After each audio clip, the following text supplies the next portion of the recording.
sun rises on this Pennsylvania farm, something happens that hasn't changed in 300 years. She moves through the darkness with certainty. No electricity to guide her, no modern convenience. Just knowledge passed down from her mother, who learned it from her mother.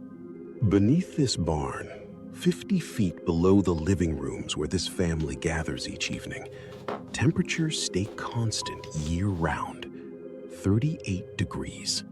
Perfect for keeping food cold, perfect for preserving what the family has grown, made, and hunted. No refrigerator, no freezer, no electricity running through walls. Yet everything stays fresh. Everything stays safe. This isn't a museum or a historical reenactment. This is how 3 million people live right now in the 21st century. And what they know about keeping food cold is something the modern world has completely forgotten. The Amish have lived in North America for nearly 300 years. They came from Switzerland and Germany, seeking religious freedom, the right to live simply, according to their faith, separate from the modern world. Today, about 3 million Amish live primarily in Pennsylvania, Ohio, Indiana, and Michigan. They choose to live without electricity from public power lines. They travel by horse and buggy rather than car. They farm with traditional methods and hand tools rather than machinery. This isn't hardship to them. It's deliberate choice, rooted in their faith. They believe electricity and modern technology tempt people toward pride, convenience, and disconnection from community and nature. In their world, food must be prepared fresh, daily. It must be preserved thoughtfully for seasons when fresh food isn't available. Refrigeration is impossible. They reject it on principle. Yet their families eat well. They're healthy. Their children grow strong. The question we must ask is how? How do they keep milk fresh in summer heat? How does meat not spoil? How do vegetables remain crisp weeks after harvest? And what can their 300 years of successful food preservation teach us about a way of life we thought was impossible? The root cellar is the heart of Amish food preservation. Every Amish home has one, built into the earth itself, taking advantage of something modern people have forgotten. Soil is the best insulator on Earth. The science is simple but effective. Below a certain depth, usually 6 to 8 feet, the Earth maintains a constant temperature year-round. In summer, when the surface bakes in 90-degree heat, just a few feet below, it's 50 degrees. In winter, when snow piles up above, it's a steady 40 degrees. This constancy is crucial. Bacteria that cause spoilage work slowly at 40 degrees. At room temperature, they multiply exponentially. The Amish learned centuries ago that you don't need to freeze food to preserve it. You just need to slow down the spoilage process. See these vegetables buried in sand? This isn't random. The dampness of the sand maintains humidity, preventing vegetables from drying out. The sand itself keeps them cool by creating a protective layer around each one. Root crops, potatoes, carrots, beets, turnips, parsnips, can last from autumn through spring this way. 6 months of storage from a few weeks of careful preparation. These barrels contain vegetables preserved in brine, pickles, cucumbers, beans. The salt solution prevents bacterial growth while creating flavors that improve with time. Some of these barrels were filled 3 seasons ago. They're still perfect. The smell of a root cellar to an Amish person is comforting. It's security. It means winter won't find them hungry. It means abundance stored, seasons captured in glass and salt and cold earth. These are preserved by a different method, boiling fruit with sugar until it forms a seal. The heat kills bacteria. The sugar acts as a preservative. The seal keeps air out. These jars can last for years. But the root cellar's greatest contribution is simpler than any of these techniques. It's simply being cold.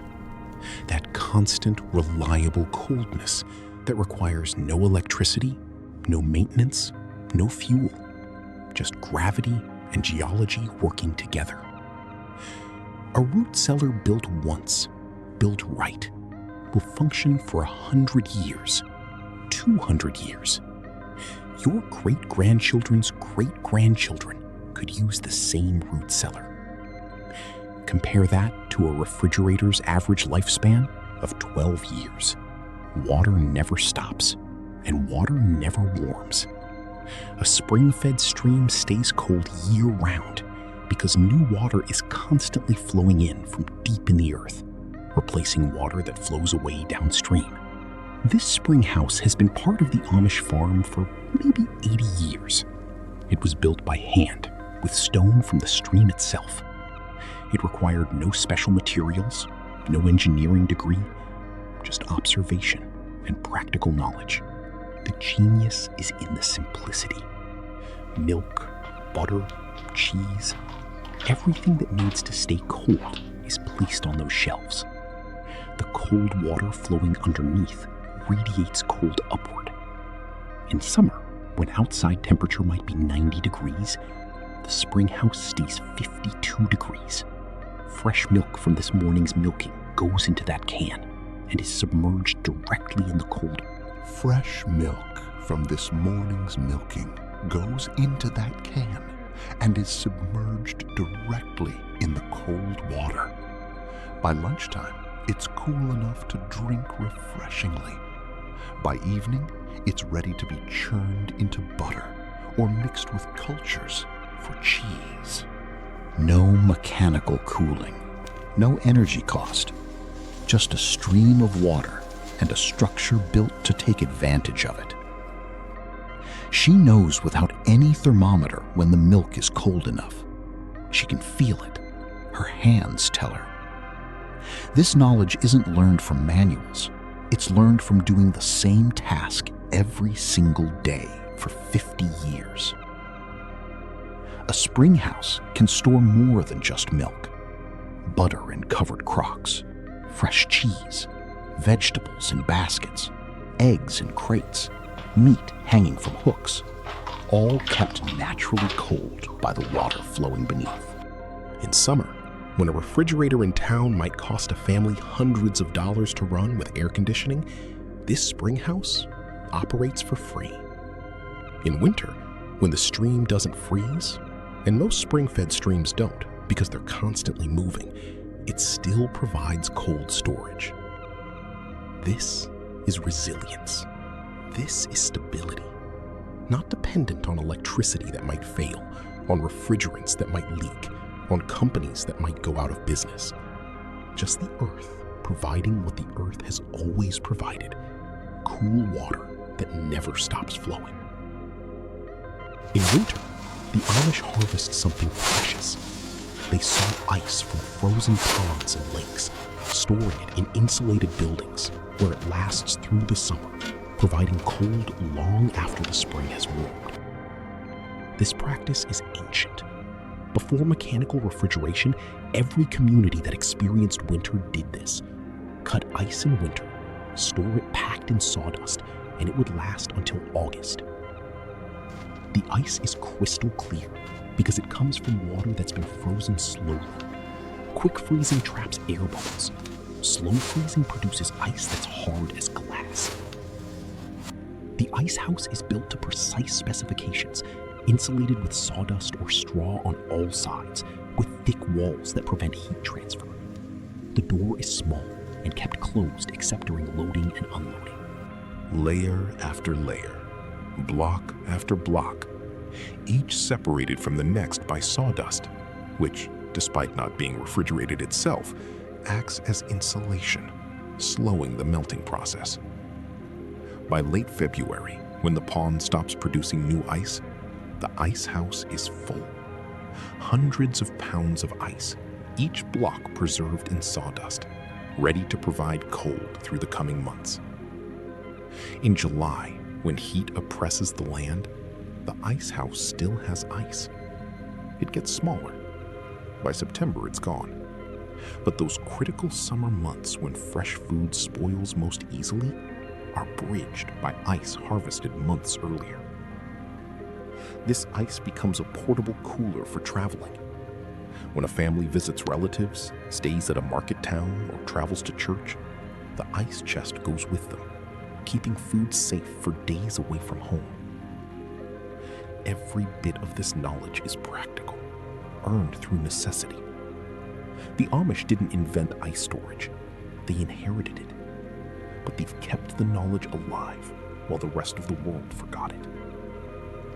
If there's one preservation technique the Amish have perfected, it's the smoking and curing of meat. A process that began thousands of years ago, when humans first discovered that smoke and salt could transform fresh meat into something that lasts for months. The smoke serves multiple purposes. The heat dries the surface of the meat, creating a barrier against bacteria. The smoke contains compounds that are naturally antimicrobial. And the flavor, the flavor is incomparable to meat from a modern butcher. The choice of wood matters tremendously. Hickory produces a strong flavor. Oak is more subtle. Cherry or applewood adds sweetness. The Amish farmer knows his woodlot, knows which trees will produce which flavors, plans ahead to have the right wood ready when butchering season comes. This isn't quick cooking. The smokehouse temperature stays low, around 100 to 140 degrees, slowly curing rather than cooking the meat. A ham might hang in this smoke for 3 months, slowly transforming. He doesn't need a thermometer. His hands tell him when it's ready, when the meat has developed the right density, when the flavor has matured, when it's ready to be wrapped and stored. Once smoked, the meat is wrapped to protect it from insects and light, then stored in the coolest, darkest places. A properly smoked and wrapped ham can last nearly a year. Bacon, about 6 months. Sausage, several months. Not all meat is smoked. Some is salt-cured, completely surrounded by salt, which draws out moisture and prevents bacterial growth through its antimicrobial properties. A piece of meat packed in salt this way can last for years. Before cooking, it must be soaked in fresh water to remove the excess salt, but it remains perfectly preserved. In January, when fresh meat isn't available, that smoked ham appears on the table. In May, when the preserved meats run low, butchering season is approaching again. The cycle is planned, predictable, sustainable. Perhaps the most fascinating preservation technique is fermentation, the controlled spoilage of food that actually makes it more nutritious and flavorful while making it last longer. Sauerkraut, fermented cabbage, is a staple food among the Amish. It's made with nothing but cabbage, salt, and thyme. Yet the process that happens is almost miraculous. The salt draws moisture out of the cabbage, creating a brine. This brine becomes the environment where beneficial bacteria, lactobacillus, naturally present on the cabbage leaves, begin to thrive. Over the next few weeks, a transformation occurs. The beneficial bacteria ferment the cabbage, creating lactic acid, which preserves the vegetable and gives it that distinctive tangy flavor. The vegetables become softer, their colors deepen, their flavors intensify. This isn't spoilage. This is preservation through controlled fermentation. The acid created by fermentation prevents harmful bacteria from growing, while beneficial bacteria thrive. The food is simultaneously preserved and improved. Pickled vegetables are similar, but use vinegar, either made from apples or grapes or created through fermentation, combined with spices like dill, garlic, mustard seed, and peppercorns. The brine must be brought to a boil before being poured, ensuring the jars seal properly when they cool. This is science the Amish have known for generations. The combination of heat, acid, salt, and absence of air creates an environment where spoilage can't occur. Modern science is rediscovering what the Amish never forgot. Fermented foods are incredibly good for digestive health. The beneficial bacteria, probiotics, strengthen the gut. The fermentation process makes nutrients more bioavailable. What was developed purely for preservation turns out to be genuinely healthful. A family might produce 500 quarts of fermented and pickled vegetables annually. That's enough to provide vegetables throughout winter, enough to trade with neighbors, enough to give as gifts. All preserved by techniques requiring only the ingredients themselves, salt and time.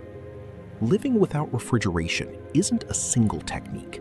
It's an entire way of organizing life around the seasons and the natural rhythms of food availability. Spring brings fresh vegetables from the garden and greenhouse. These are eaten fresh, without preservation, because they're abundant and in season. The priority is eating what's available rather than preserving what's abundant. Summer is the season of abundance and preservation. Gardens produce more than the family can eat. This is when canning begins, when vegetables are pickled, when fruits become preserves, when extra production is preserved for the lean seasons ahead.